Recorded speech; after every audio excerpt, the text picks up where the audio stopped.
একটা সময় মানুষ গুণ দিয়ে যাচাই করত, কিন্তু এখন শরীর দিয়ে যাচাই করে। আমরা তাদেরকেই আপন করে নেই যারা আমাদেরকে পিছন থেকে ছুরি মারে। 1990 সালের বাচ্চারা সুতা দিয়ে ঘুড়ি উড়াতো, আর 2023 সালের বাচ্চারা সেলফি স্টিক দিয়ে সেলফি তোলে।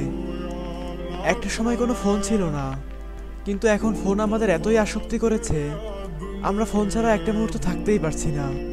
100 টাকার দামের জুতো কেউ কিনতে চায় না। যখন দেখে 200 টাকা থেকে 100 টাকা ডিসকাউন্ট দেওয়া হচ্ছে, তখন সবাই কিনতে পাগল হয়ে যায়। এমন একটা সময় ছিল যখন ভালোবাসা দিয়েও কারো মন পাওয়া যেত না।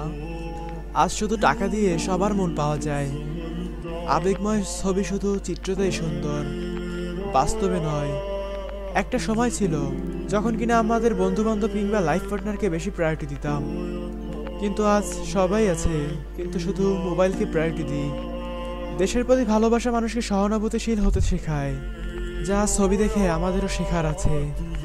পৃথিবীতে এমন একটা সময় আসবে যখন আমরা প্রাকৃতিক দৃশ্য শুধু ছবিতেই দেখতে পারবো, বাস্তবে নয়।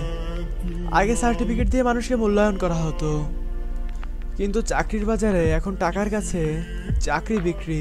সার্টিফিকেটের এখন কোনো মূল্যই নেই। একটা সময় মানুষ আল্লাহর সন্তুষ্টির জন্য দান করত, কিন্তু এখনকার মানুষ দান করে শো অফ করার জন্য। আগে মানুষ কুকুরকে পিলারের সাথে বেঁধে রাখতো, কিন্তু এখন ফোন আর চার্জার আমাদেরকে কুকুরের মতো বেঁধে রাখে। সবই আগের মতো আছে, কিন্তু সবার মধ্যে সেই আর বন্ডিংটা নেই। আমার কথাগুলো যদি ভালো লেগে থাকে, ভিডিওটি অবশ্যই একটি লাইক করে দিবেন ও কমেন্ট করে জানাবেন আপনার মতামত। ও চ্যানেলে যদি নতুন হয়ে থাকুন, চ্যানেলটি সাবস্ক্রাইবের সাথে থাকবেন। ধন্যবাদ সবাইকে।